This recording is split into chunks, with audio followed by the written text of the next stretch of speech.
ሰላም ጤና ይስጥልን ውድ ተመልካቾቻችን አድማጮቻችን ይህ ማዕደ ዜና ነው። ከሰዓቱ አበይት መረጃዎች ጋር እኔ ደረጃ ሀብተወልድ ነኝ። በቅድሚያ እንኳን ለ84ኛው የአርበኞች ቀን አደረሰን። ይህን አስመልክቶ ታዬ ደንደአ በማህበራዊ ትስስር ገጹ ይህችን ብለዋል። እንኳን ለአርበኞች ቀን አደረሰን።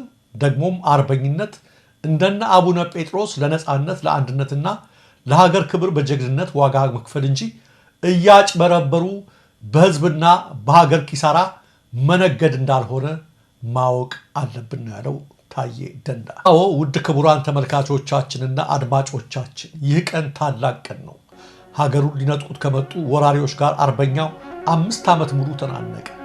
ጳውሎስ ኞኞ እንዳለው አርበኛው ሳይሰለች ሳይደክም ተኮሰ። ጠላትም በጥይት እየተጠበሰ ወደ ሀገሩ ተመለሰ። ኢትዮጵያውያን ዳግም ድል ዳግም ገናናነትን በህልመኛዋ ጣሊያን ላይ ተቀዳጁ። የሮም ጉልበት ተንኮታኮተ። የኢትዮጵያ አቅም ዳግም ጎለበተ። ሮም አረፈች፣ ኢትዮጵያ ኮራች። የሮም ወታደሮች አቀረቀሩ። ኢትዮጵያን አርበኞች በዓለም ፊት ፎከሩ። ዓለም ኢትዮጵያን አደነቀ። ይህቺ ጀግና የወለደች ኢትዮጵያ በእርግጥም የማትደፈር ሀገር ሲል በአንድ ድምፅ መሰከረላት፣ አከበረላት።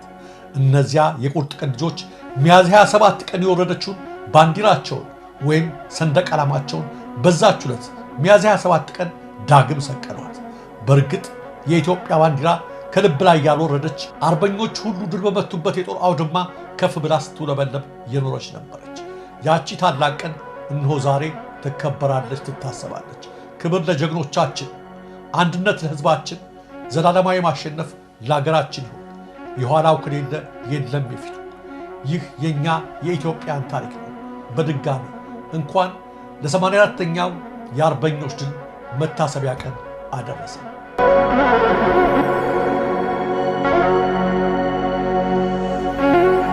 በወሎ በከላላ ወረዳ በፋኖ ኃይሎችና በመንግስት ጥምር ኃይሎች መካከል በተደረገ ውጊያ ብዙ ኃይሉን አጥቷል የተባለው መከላከያ በአሁኑ ሰዓት ወደ ስፍራው ተጨማሪ ኃይል በማጓጓዝ ላይ መሆኑን ከስፍራው የሚወጡ መረጃዎች ያመለክታሉ። በከለላ ወረዳ 017 ቀበሌ ልዩ ስሙ ሊጮ በተባለ ቦታ በትናንትናው ዕለት ከማለዳ 12 ሰዓት ጀምሮ እስከ ቀኑ 7 ሰዓት ድረስ በተደረገ ውጊያ ወደ አካባቢው ተንቀሳቅሶ ከነበረው የመከላከያ ኃይል አብዛኛው ሙትና ቁስለኛ ሆኗል ሲል የንጉስ ሚካኤል አሊኮር ወታደራዊ ዋና አዛዥ አርበኛ ከረም መሐመድ ገልጸዋል። ከጥቃቱ የተረፈው ኃይል ባገኘበት አቅጣጫ ተበታትኖ ጠፍቷል ያለው ዋና አዛዡ በመንገድ መሪነትና በውጊያ አብረው ሲሳተፉ የነበሩ የአድማ ብተና አባላትም ሰለባ ሆነዋል ሲል ተናግረዋል። በተለይ ሙካርባ በተባለ ቦታ በርካታ አድማ ብተናዎች ማለቃቸው ነው የተነገረው። ይህን ተከትሎ የውጊያው ዋና አዛዦች ኃይል እንዲጨመርላቸው ያቀረቡትን ተማጽኖ ተከትሎ በአሁኑ ሰዓት በሚታየው መልኩ የመከላከያ ተሽከርካሪዎች ወደ ስፍራው እያመሩ እንደሚገኙ ታውቋል። የንጉስ ሚካኤል አሊኮር ወታደራዊ ዋና አዛዥ አርበኛ ከረም መሐመድ ይህን አስመልክቶ ሲናገር ተጨማሪ ኃይሉንም በተጠንቀቅ እየጠበቅነው ነው። መዳረሻችን ድልና ነፃነት ነው። የአማራ ህዝብ የህልውና ተጋድሎ በድል እስኪቋጭ ድረስ ያለንን ሁሉ ለመስጠት ዝግጁ ነን ብለዋል። በከለላ ዙሪያ እየተደረገ ነው የተባለውን ውጊያ አስመልክቶ መከላከያ የሰጠው መግለጫ የለም።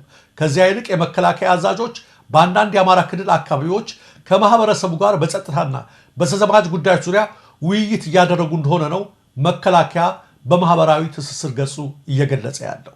በሌላ በኩል በጎጃም በሰሜን አሸፈር ወረዳ የሳንካራ ትምህርት ቤትን ካምፕ አድርገው ሰፍረው የቆዩት የመከላከያ ወታደሮች ከሰሞኑ የተደረገውን ውጊያ ተከትሎ ከተማውን ለቀው ሲወጡ ትምህርት ቤቱ ክፉኛ ተጎድቶ መገኘቱን የአይን ምስክሮች በምስል አስደግፈው የላኩት መረጃ ያመለክታል።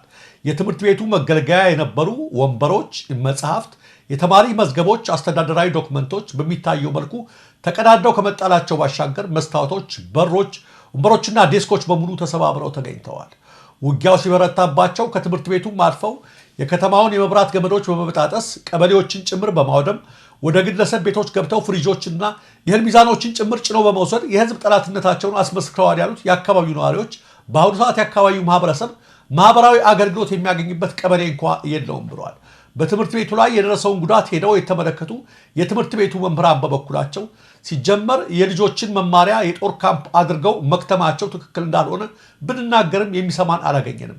ያ ከሆነ ደግሞ እንደ ቤትና እንደ ካምፕ የተገለገሉበትን ትምህርት ቤት በአግባቡና በንጽህና መያዝ ቢያቅታቸው እንኳ እንዴት በዚህ ደረጃ አውድመውትና አፍርሰው ይሄዳሉ?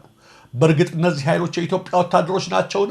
ወይስ ወደ አማራ ክልል የሚላኩት በክፋታቸውና በጥላቻቸው እየተመረጡ ነው ሲሉ በሐዘን ተውጠው ተናግረዋል። የወታደር ካምፕ ስለሆኑትና በዚህ መልኩ እየፈራረሱ ስላሉት ትምህርት ቤቶች ምንም ብሎ የማያውቀው ትምህርት ሚኒስቴር ከሰሞኑ በተለያዩ ክልሎች ዩኒቨርሲቲ ለመገንባት የሚያስችል የመሰረት ድንጋይ እያስቀመጥኩ ነው የሚል መግለጫ መስጠቱ ይታወሳል።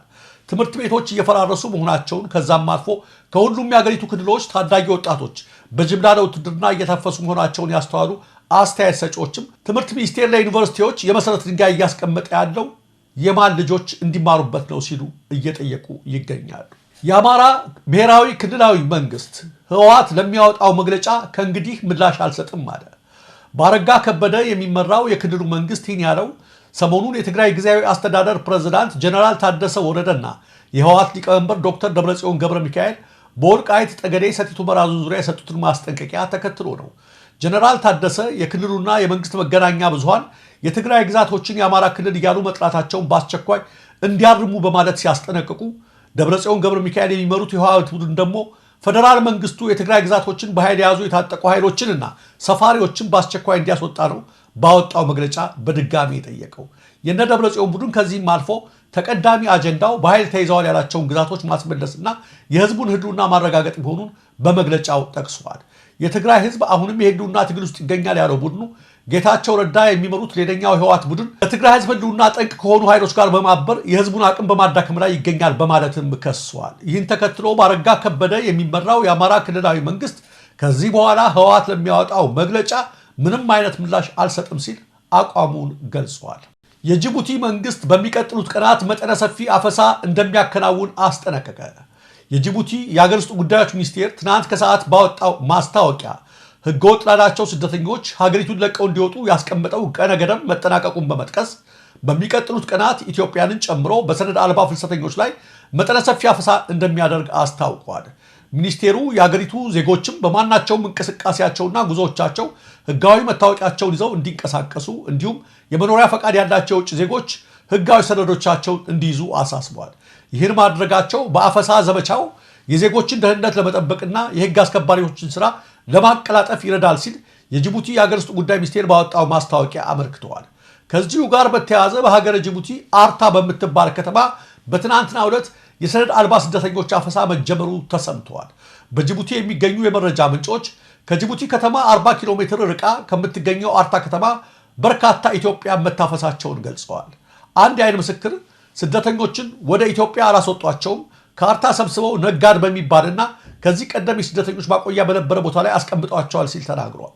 አክሎም ቦታው በጣም አስቸጋሪና ለጤና የማይመች መጸዳጃውም መተኛውም በዛ የሆነ በጣም ሙቀት ያለበት ማቆያ ውስጥ ነው አከማችተው ያስቀመጧቸው ብለዋል። በጅቡቲ መንግስት እየተሰጡ ላሉ ማስጠንቀቂያዎችና ትዕዛዞች በጅቡቲ የሚገኘው የኢትዮጵያ ኤምባሲ ካወጣው ማስታወቂያዎች ከኢትዮጵያ መንግስት እስካሁን ድረስ የተሰጠ ይፋዊ መግለጫም ሆነ ምላሽ የለም። በመንግስት አበረታችነት በሚሊዮን የሚቆጠር ገንዘብ በብድርና በዋስትና ጭምር አውጥተን በቅርቡ የገዛናቸው የኤሌክትሪክ ባጃጆች በአስፋልት መንገዶች እንዳይሰሩ ተደርገዋል። ይህም ለዘርፈ ብዙ ችግር ዳርጎናል ሲሉ በሐዋሳ ከተማ የሚገኙ አሽከርካሪዎች ቅሬታቸውን ገለጹ። እያንዳንዳቸው በ1 ሚሊዮን 200 ሺህ ብር ገደማ የተገዙ ከ140 በላይ ባጃጆች በከተማው እንደሚገኙ የሚገልጹት አሽከርካሪዎቹ ያላንዳች ውይይትና ቅድመ ሁኔታ ካሳለፍነው አርብ ጀምሮ በአስፋልት መንገዶች እንዳይሰሩ ተብለን በትራፊክ ፖሊሶችና በመንገድ ደህንነት አስከባሪዎች የእንቅስቃሴ ገደብ ተጥሎብናል ብለዋል። አንድ ስሙ እንዳይገለጽ የፈለገ የኤሌክትሪክ ባጃጅ አሽከርካሪ አስቀድሞ በቤንዚኑ ባጃጅ ይሰራ እንደነበርና እሱን ሽጦ የወላጆቹን የቤት ካርታ በማስያዝ የኤሌክትሪክ ባጃጅ መግዛቱን ገልጾ ወደ ስራ ከገባ 1 ወር ባልሞላ ጊዜ ውስጥ በአስፋልት መንገድ መስራት አትችሉም ተብለው ከስራ መስመር እንዲወጡ መደረጋቸው እጅግ እንዳሳዘነው ገልጿል። ሌላኛው ቅሬታ አቅራቢ ደግሞ ባጃጁን የገዛሁት መንግስት ለጭስ አልባ ሞተሮች የሰጠውን ትኩረት በሚገባ ካጠናው በኋላ ነው።